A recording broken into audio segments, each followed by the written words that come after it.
Marami kaming isda today. Nakapamingwit si Tiyoy.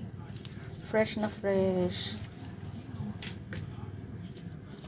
Namiss kong kumain ng isda kaya wish granted ni Tiyoy. Bulaw to sa amin kung tawagin sa Negros.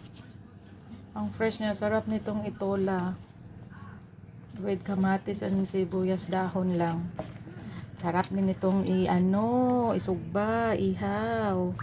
Kaso medyo pangit ang panahon, hindi pa kami pwedeng mag-ihaw-ihaw. Kasi bigla lang uulan.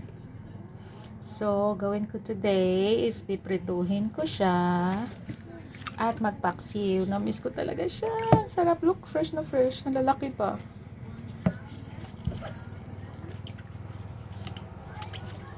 Nako, ang mahal ng isda dito sa amin kaya minsan lang kaming kumakain ng isda.